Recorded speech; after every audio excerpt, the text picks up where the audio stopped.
what is a mindset and what sort of purpose does it serve? We define mindsets as core beliefs or assumptions that orient us to a particular set of expectations, explanations, and goals. Mindsets are an assumption that you make about a domain. For example, the nature of stress. What's your sort of core belief about that? Do you view stress as enhancing, good for you, or do you view it as bad for you? Mindsets change what we expect will happen to us and also change our motivation for our thinking and action. Many people are familiar with Carol Dweck's notion of growth mindset. If we're not proficient at something, that we should think about we're on some path to proficiency. Carol Dweck's work originated from thinking about core beliefs about the nature of intelligence or ability. Do you believe that your intelligence are fixed, static, set throughout the rest of your life? Or do you believe that they can grow and change? They matter in shaping our motivation. If you have the mindset that intelligence is malleable, you're motivated to work harder to grow your intelligence. If you have the mindset that it's fixed, why work harder at math if you don't think you're good at it?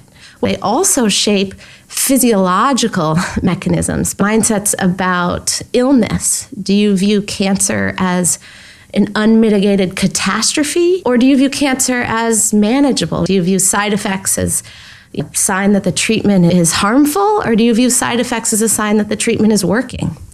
And these are sort of core beliefs or assumptions you have about these domains. They're shaping the way we're thinking, what we're motivated to do, and even how our bodies respond.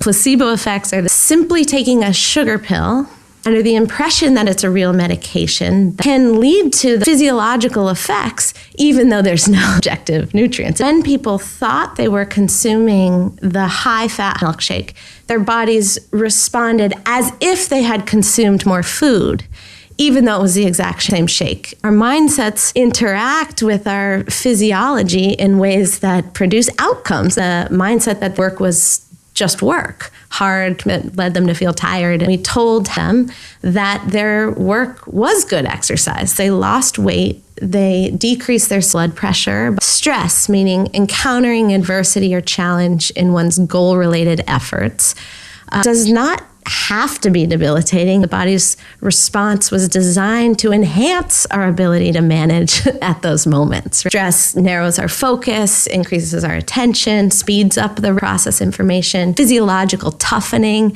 the process build our muscles, build our neurons to help us grow and learn.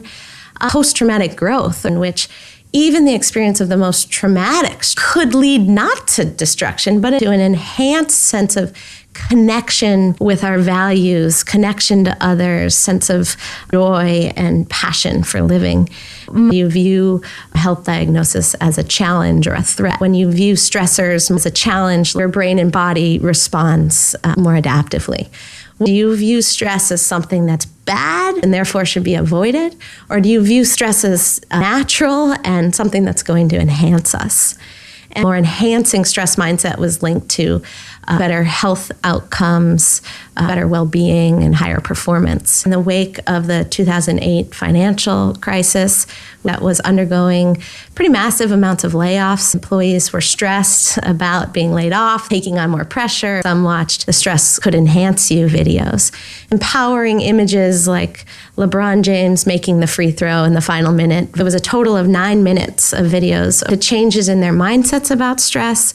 People who watched the enhancing films had fewer backaches, muscle tension, insomnia, racing heart. They also reported performing better at work compared to those who watch the debilitating videos.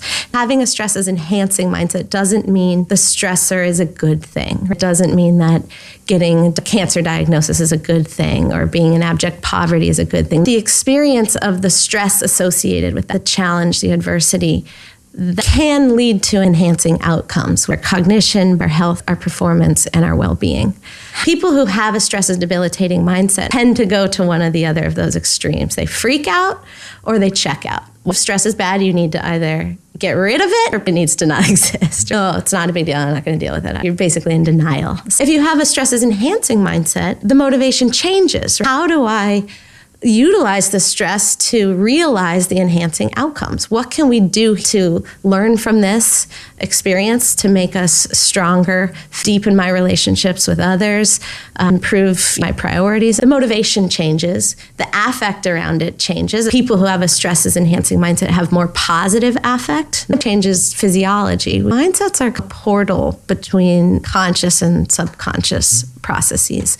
They operate as a default setting of the mind. What is my stress mindset? How am I thinking about stress? Can I reprogram that? Can I start to think about it as more enhancing?